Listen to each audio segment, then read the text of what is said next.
পেশ করবেন অধ্যক্ষ প্রতিষ্ঠানের হিফজুল কোরআন বিভাগের শিক্ষার্থী হাফেজ সালমান ফার্সি। হাফেজ সালমান ফার্সিকে তিনার মূল্যবান নসিহত পেশ করার জন্য সবিনয় অনুরোধ করা যাচ্ছে। বারাকাল্লাহু ফি হায়াতি। Dear respected presence and all our guests, at this stage our honorable speaker, Mr. Hafiz Salman Farsi. Mr. Hafiz Salman Farsi, please come to the stage and speak your speech. So let us all listen attentively.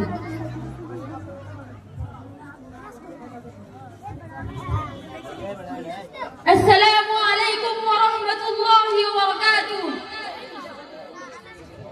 Alhamdulillah wa kafa wa salamun ala ibadihi alladhina istafa. Amma ba'd, fa'a'udhu billahi minash shaitanir rajim. Bismillahir rahmanir rahim. Iqra' bismi rabbikal ladhi khalaq. وقال رسول الله صلى الله عليه وسلم طلب العلم فريضة على كل مسلم।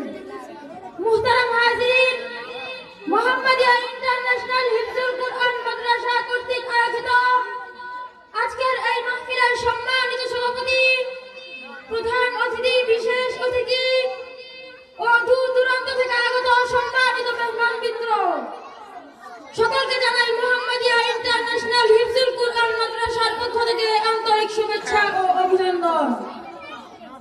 সর্বপ্রথম আমরা শুকরিয়া আদায় করি সে ঊর্ধ্বগগনের মহান স্রষ্টা, যিনি আমাকে আপনাকে সৃষ্টি করে ক্ষান্ত হননি, বরং আশরাফুল মাখলুকাত নামে আখ্যা দিয়েছেন। তাই সর্বপ্রথম তিনার শুকরিয়া আদায় করি। সকলে উচ্চ আওয়াজে এক কণ্ঠে বলি আলহামদুলিল্লাহ। বিশ্ব মানবতার মুক্তির দূত আমার আপনার সকলের প্রিয় নবী হযরত মুহাম্মদ মুস্তাফা সাল্লাল্লাহু আলাইহি ওয়াসাল্লাম, তিনার শরণে ছোট্ট একটি দুরূদ পড়ি। সকলে বলি সাল্লাল্লাহু আলাইহি ওয়াসাল্লাম। মুহতারাম হাজিরিন, আজ আমি আপনাদের সম্মুখে যে বিষয়টি নিয়ে আলোচনা করব সেটি হচ্ছে সুশিক্ষায় জাতির মেরুদণ্ড। মুহতারাম হাজিরিন, আমরা সকলেই জানি যে সুশিক্ষায় জাতির মেরুদণ্ড। যে জাতি যত শিক্ষিত সে জাতি তত উন্নত।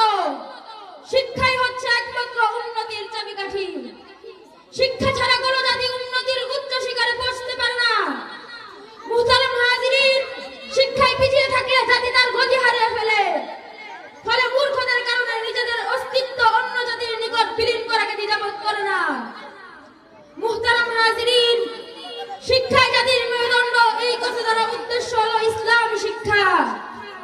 যে শিক্ষা সম্পর্কে আল্লাহ তাআলা সূরা আরাকের প্রথম আয়াতে ইরশাদ করেন, ইকরা বিসমি রাব্বিকাল লাযী খলাক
তাকবীর আল্লাহু আকবার নারে তাকবীর আল কোরআনের আলো আল হাদিসের আলো নারে তাকবীর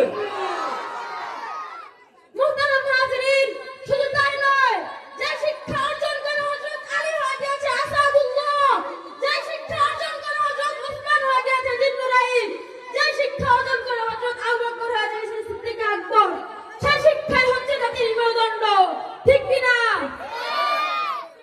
অন্যদিকে যে শিক্ষা জাতিকে অন্যায়, চুরি, ডাকাতি, খুন, রাহাজানি শিক্ষা দেয়, ইসলামী হুকুমতের বিরুদ্ধে এবং ইসলামী হুকুমকে এই জমিন থেকে উৎখাত করার শিক্ষা দেয়, সেই শিক্ষা কখনোই জাতির মেরুদণ্ড হতে পারে না, ঠিক কিনা?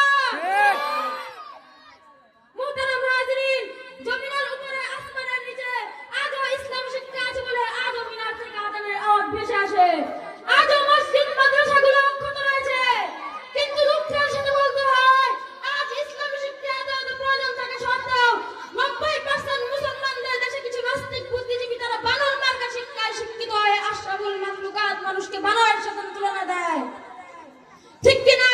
ঠিক তারা ইসলামী শিক্ষাকে এই জমিন থেকে উৎখাত করিতে মরিয়া হয়ে উঠেছে, শুনে যাচ্ছে 90% মুসলমানদের সন্তানদেরকে স্কুল কলেজ ধর্মীয় শিক্ষক নিয়োগ না দিয়ে নাচ গান শিখালে শিক্ষক নিয়োগ দেওয়া হবে। নারে তাকবীর আল্লাহু আকবার নারে তাকবীর আজ আমরা তাদের স্পষ্ট ভাষায় বলে দিতে চাই, সময় থাকতে সাবধান হয়ে যাও, কারণ এই দেশ আলেম ওলামার দেশ, এই দেশ 90% মুসলমানদের দেশ, এই দেশ শাহজালাল শাহফরানের দেশ, এই দেশ মুফতি আমিনীর দেশ, এই দেশ শাহ আহমদ শফি সাহেবের দেশ, এই দেশ শাহ মোহাম্মদ মুহিবুল্লাহর দেশ, এই দেশে থাকতে হলে ইসলামী শিক্ষাকে অগ্রাধিকার দিয়ে থাকতে হবে। ঠিক পরিশেষে